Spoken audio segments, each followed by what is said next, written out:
Hi friends, welcome back to our channel படித்ததில் பிடித்தது. இன்றைக்கி நம்ம சேனலில் பார்க்க போகிற வீடியோ எதை பற்றி அப்படின்னு பார்த்தீங்க அப்படின்னா, இன்றைக்கி இப்போ இருக்க காலகட்டத்தில் ப்ரெக்னென்சி அப்படின்னு வந்துட்டாலே நிறைய பேருக்கு நடக்கக்கூடிய ஒரு முக்கியமான ஒரு விஷயத்தை பற்றி தான் இன்றைக்கி நான் உங்ககிட்ட ஷேர் பண்ணிக்க போகிறேன். இது வந்து பார்த்திங்கன்னா ரொம்ப நாளாகவே ப்ரெக்னென்சி கன்ஃபார்ம் பண்ணுற ஸ்டேஜில் வந்து நிறைய பேர் ஃபேஸ் பண்ணிக்கிட்டு இருக்கிற ஒரு பிரச்சனை. அது என்னது அப்படின்னு பார்த்தீங்க அப்படின்னா, இப்போ வந்து நீங்கள் வந்து ப்ரெக்னென்சி பிளான் பண்ணியிருக்கீங்க, இந்த மந்த் வந்து ப்ரெக்னென்சி எதிர்பார்த்துட்ருக்கீங்க. அப்போது உங்களுக்கு வந்து பீரியட் மிஸ் ஆகுது. நீங்கள் ப்ரெக்னென்சி கிட் வாங்கி வீட்டிலே வந்து டெஸ்ட் பண்ணி பார்க்கும்போது உங்களுக்கு நல்லா டார்க்காக 2 லைன் டபுள் லைன் வந்து நல்லாவே தெரியுது.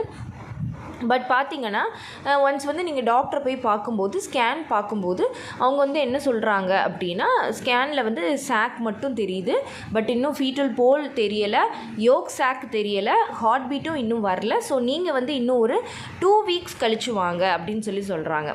ஸோ அதில் வந்து பார்த்திங்கன்னா நிறைய பேருக்கு 2 வீக்ஸ் கழித்து போய் திருப்பி அகைன் ஸ்கேன் பண்ணும்போது இது எல்லாமே வந்துடுது. ஸோ அது வந்து நார்மல் ப்ரெக்னென்சி ஆகிடுது.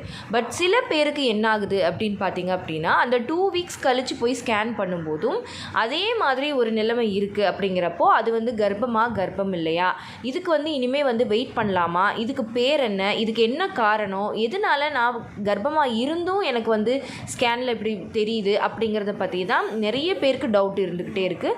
ஸோ அதை வந்து நிறைய பேர் கமெண்ட்ஸ் மூலமாக நம்மக்கிட்ட கேட்டுக்கிட்டே இருக்காங்க. ஸோ இன்றைக்கி இதை பற்றி தான் நான் உங்ககிட்ட கிளியராக ஷேர் பண்ணி எக்ஸ்பிளைன் பண்ணலாம் அப்படின்னு நினச்சிட்டு இருக்கேன். ஸோ நீங்களும் வந்து இந்த மாதிரி பிரச்சனைகளை ஃபேஸ் பண்ணுறீங்க, உங்களுக்கோ இல்லை உங்கள் ஃபேமிலியில் வேறு யாருக்கோ இந்த மாதிரி பிரச்சனை இருக்குது அப்படிங்கிறப்போ இதை பற்றி கிளியராக தெரிஞ்சுக்கணும்னு நினைக்கிறீங்க அப்படின்னா இந்த வீடியோவை ஸ்கிப் பண்ணாமல் கடைசி வரைக்கும் பாருங்கள். நிச்சயமாக உங்களுக்கு ரொம்பவே ஹெல்ப்ஃபுல்லாக இருக்கும். ஓகே ஃப்ரெண்ட்ஸ், வாங்க இப்போ வீடியோ என்ன அப்படிங்கிறத பார்க்கலாம். இப்போ பார்த்தீங்கன்னா நான் ஃபஸ்ட்டே சொன்ன மாதிரி ஒரு 35 டேஸில் வந்து நீங்கள் ப்ரெக்னென்சி டெஸ்ட் பண்ணி வீட்டிலேயே கிட்டு வாங்கி டெஸ்ட் பண்ணி பார்க்குறீங்க. அப்போ வந்து டபுள் லைன் நல்லாவே டார்க்காகவே வருது.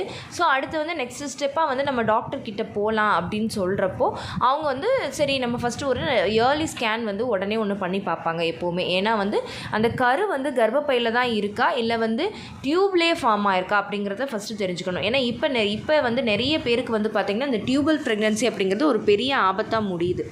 ஸோ அதை தெரிஞ்சுக்கணும் அப்படிங்கிறதுக்காக அவங்க வந்து இயர்லியாக ஃபஸ்ட்டு ஒரு ஸ்கேன் பண்ணுவாங்க. அப்படி பண்ணும்போது பார்த்திங்கன்னா எல்லாருக்குமே வந்து பார்த்திங்கன்னா ஃபஸ்ட்டு ஸ்கேன்லேயே வந்து கரு தெரியாது. அதே மாதிரி யோக் சாக் அப்படின்னு சொல்லுவாங்க, அதுவும் தெரியாது. பட் கெஸ்டேஷனல் சாக் மட்டும் ஃபார்ம் ஆகிருக்கும், ஹார்ட் பீட் இருக்காது. ஸோ நீங்கள் வந்து இப்போதைக்கு தெரியுது, சாக்கு தெரியுது, பட் வந்து இது ஒரு 2 வீக்ஸ் கழித்து நீங்கள் திருப்பி ஸ்கேன் பண்ணி பார்க்கணும், அப்போ வாங்க நான் கன்ஃபார்மாக நான் சொல்கிறேன் அப்படின்னு சொல்லி டாக்டர் சொல்லிடுறாங்க.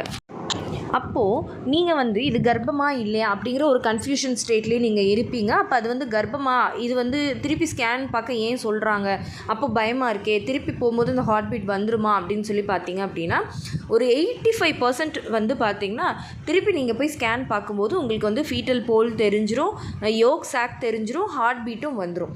ஸோ அப்போ வந்து அது நார்மல் ப்ரெக்னென்சி ஆகிடும். இப்போ எனக்கே பார்த்தீங்க அப்படின்னா நான் ஃபஸ்ட்டு ப்ரெக்னென்சி கன்ஃபார்ம் பண்ண உடனே ஸ்கேன் பார்த்தப்போ அப்படி தான் சொன்னாங்க. ஸோ ஒரு 2 வீக்ஸ் கழித்து திருப்பி பார்க்கும்போது தான் நார்மலாக வந்தது. ஸோ இது வந்து ஒரு 85% மெம்பர்ஸ்க்கு வந்து இது நார்மலாக நடக்கக்கூடிய ஒரு விஷயம்தான். ஸோ டாக்டர் வந்து இப்படி சொல்லிட்டாலே போச்சு, அப்போ நமக்கு ப்ரெக்னென்சியில் வந்து ஏதோ ப்ராப்ளம் அப்படின்னு நம்ம பயப்படணும் அப்படிங்கிற அவசியம் கிடையாது. ஃபஸ்ட்டு அதுக்கு முன்னாடி நான் கொஞ்சம் ஷார்ட்டாக சொல்லிடுறேன். நீங்கள் வந்து இப்போ ப்ரெக்னெண்ட்டாக இருக்கீங்க அப்படின்னா ஃபஸ்ட்டு வந்து ஒரு கெஸ்டேஷனல் சாக் வந்து ஃபார்ம் ஆகும். அதுக்குள்ளே வந்து ஒரு ஃபீட்டல் போல், அதாவது சின்னதாக ஒரு புள்ளி மாதிரி கரு வந்து இருக்கும், ஒரு குட்டி பீன்ஸ் மாதிரி தான் இருக்கும். அதில் வந்து பார்த்திங்கன்னா ஒரு யோக் சாக்குங்கிறது என்ன அப்படின்னா, கரு வளர வளர அதுக்கு ஒரு தொப்புள் கொடிக்கும் அதுக்கும் நஞ்சு கொடிக்கும் ஒரு கனெக்ஷனுக்காக ஒரு இது ஃபார்ம் ஆகும் இல்லையா, அதுதான் வந்து நம்ம யோக் சாக், அந்த கருவுக்கு சத்து தரக்கூடியது, அதுதான் அந்த யோக் சாக் அப்படின்னு நம்ம சொல்கிறோம். ஸோ அது ஃபார்ம் ஆகும். அப்போ நிறைய பேருக்கு என்ன ஆகிடும் அப்படின்னா வெறும் சாக் மட்டும்தான் இருக்கும், உள்ள கருவும் இருக்காது, யோக் சாக்கும் இருக்காது. ஸோ இதை தான் வந்து நம்ம சொல்கிறோம். அப்போ சில பேருக்கு என்ன ஆகுது அப்படின்னா, நான் சொன்ன மாதிரி திருப்பி 2 வீக்ஸ் கழித்து ஸ்கேன் பார்க்கும்போதும் அந்த வெறும் சாக் மட்டும்தான் இருக்கும், யோக் சாக் இருக்காது, ஃபீட்டல் போலும் தெரியாது. அப்போ எல்லாருமே என்ன நினைப்பாங்க அப்படின்னா அதை அக்செப்ட் பண்ணிக்க மாட்டாங்க. நான் ப்ரெக்னென்ட்டு தானே, எனக்கு தான் கிட்டில் 2 கோடு வந்துருச்சு, உள்ள சாக்கும் இருக்குதுன்னு சொல்கிறீங்க, அப்புறம் ஏன் வந்து எனக்கு கரு தெரியலை அப்படின்னா அது வந்து ஒரு மிஸ்டு அபார்ஷன் அப்படின்னே நம்ம சொல்லலாம். நமக்கே தெரியாமல் அந்த கரு வந்து அதுக்கப்புறமா டெவலப் ஆகாமல் அப்படியே இருக்கும். நிறைய பேருக்கு என்ன ஆகும் அப்படின்னா அந்த ஃபஸ்ட்டு ஒரு டாட் மாதிரி ஒரு கரு இருக்கும், அது அதுக்கப்புறமா எவ்வளோ வீக்ஸ் கழித்து ஸ்கேன் பார்த்தாலுமே எல்லாமே வளரவே வளராது, அதே ஸ்டேஜ்லேயே அப்படியே இருக்கும். அந்த அந்த நாட்கள் ஆக ஆக அதுக்குன்னு ஒரு க்ரோத் இருக்கும் பார்த்தீங்களா, அந்த க்ரோத்தே அதுக்கு இருக்காது. இல்லை சில பேருக்கு வந்து பார்த்திங்கன்னா எதுவுமே இல்லாமல் எம்டியாக இருக்கும். இதை தான் வந்து நம்ம வந்து எம்டி சாக் ப்ரெக்னன்சி இல்லைனா ஆன்எம்ப்ரியோனிக் ப்ரெக்னன்சி இல்லைனா பிளைட்டட் ஓவம் அப்படின்னு சொல்லிட்டு நம்ம சொல்கிறோம். இதை தான் வந்து நிறைய பேர் என்னென்னா மிஸ்டு அபார்ஷனாக கூட ஆகிடுது, அவங்களுக்கே தெரியாமல் அது பீரியடாக கூட வெளியில் வந்துடும். ஸோ இது வந்து நிறைய பேர் வந்து அக்செப்ட் பண்ணாமல் நான் தான் ப்ரெக்னெண்ட்டாக இருந்தும் எனக்கு ஏன் கரு தெரியலை, இதுக்கு ஏதாவது மருந்து மாத்திரைகள் கொடுக்கலாமா, இதுக்கு ஏதாவது சத்தான சாப்பாடு சாப்பிடலாமா, நிறைய பேர் கேட்பாங்க. அக்கா எனக்கு வந்து இந்த மாதிரி சொல்லியிருக்காங்க, எனக்கு அந்த கரு தெரியறதுக்கு வந்து நான் என்ன சாப்பிடணும்னு சொல்லுங்கள் அப்படின்னு. அப்போ நான் சொல்லுவேன், நீங்கள் ஹெல்த்தியாக நல்ல காய்கறிகளோட நல்ல ஹெல்த்தியாக சாப்பிடுங்க அப்படின்னு சொல்லுவேன். இதுக்காக வந்து எந்த மருந்து மாத்திரைகளோ இல்லை எந்த ரெமெடிஸோ எதுவுமே நம்ம பண்ண முடியாது. இது வந்து நேச்சுரலாக நடக்கிறது விஷயந்தான். இதை வந்து நம்ம அப்படியே அக்செப்ட் பண்ணி தான் ஆகணும்.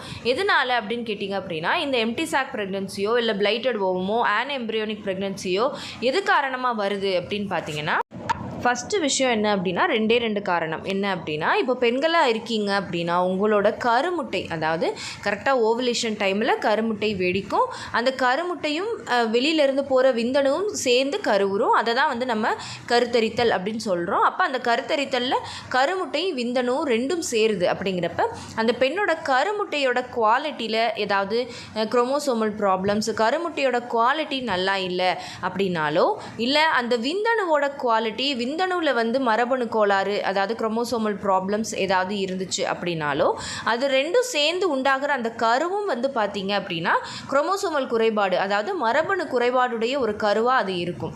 ஒருவேளை அந்த கரு வந்து தப்பித்தவறி வளர்ந்துச்சு அப்படின்னா கூட அது நமக்கு வந்து ஒரு நல்ல ஆரோக்கியமான குழந்தையாக இருக்காது. அதனால தான் இயற்கையே என்ன பண்ணுது அப்படின்னு பார்த்திங்கன்னா, அந்த கரு அதுக்கப்புறம் வளராமல் அப்படியே நமக்கே தெரியாமல் மிஸ்கேரேஜ் ஆகிடும். ஸோ இதுதான் வந்து நம்ம ஆன்எம்ப்ரியோனிக் ப்ரெக்னன்சி, பிளைட்டட் ஓவம் இல்லைன்னா எம்டி சாக் ப்ரெக்னன்சி அப்படின்னு சொல்லிட்டு நம்ம சொல்கிறோம்.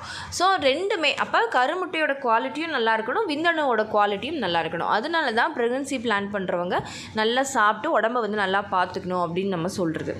அதுக்கப்புறமா 2வது விஷயம், யாராச்சும் ரொம்ப நெருங்கிய சொந்தத்தில் கல்யாணம் பண்ணுறீங்க அப்படின்னாலுமே அந்த குரோமோசோமல் ப்ராப்ளம்ஸ், அந்த மரபணு கோளாறு பிரச்சனையினால இந்த மாதிரி ரிப்பீட்டடாக வந்து சில பேருக்கு நடக்கலாம். மற்றபடி பார்த்திங்கன்னா இதில் வேறு எந்த ரீசனுமே கிடையாது. இன்னொன்று, ஒரு தடவை இப்படி ஆகிட்டா அடுத்த தடவையும் நமக்கு இப்படி தான் ஆகும் அப்படிங்கிறதெல்லாம் கிடையாது. நிறைய பேருக்கு வந்து ஒரு தடவை இப்படி ஆனதுக்கப்புறமா ரொம்ப சீக்கிரமாகவே நல்லாவே ப்ரெக்னென்ட் ஆகியிருக்காங்க அப்படிங்கிறது நிறைய பேர் சொல்லி நம்ம கேள்விப்படுறோம். ஓகே ஃப்ரெண்ட்ஸ், இப்போ உங்களுக்கு தெளிவாக புரிஞ்சிருக்கும் அப்படின்னு நினைக்கிறேன். அண்ட் இந்த வீடியோ உங்களுக்கு யூஸ்ஃபுல்லாக இருந்திருந்தால் மறக்காமல் லைக் பண்ணுங்கள், கமெண்ட் பண்ணுங்கள். உங்கள் ஃபேமிலி அண்ட் ஃப்ரெண்ட்ஸுக்கும் இந்த வீடியோவை மறக்காமல் ஷேர் பண்ணுங்கள். அப்போ தான் எல்லாருக்குமே ரொம்ப யூஸ்ஃபுல்லாக இருக்கும். அண்ட் நம்ம படித்ததில் பிடித்தது சேனலை இது வரைக்கும் சப்ஸ்கிரைப் பண்ணாமையே பார்த்துட்ருக்கீங்க அப்படின்னா மறக்காமல் சப்ஸ்கிரைப் பண்ணிக்கோங்க. பக்கத்தில் இருக்கிற பெல் ஐகானையும் சேர்த்து கிளிக் பண்ணி ஆல் கொடுத்து வச்சுருங்க. ஓகே ஃப்ரெண்ட்ஸ், பாய், தேங்க்யூ.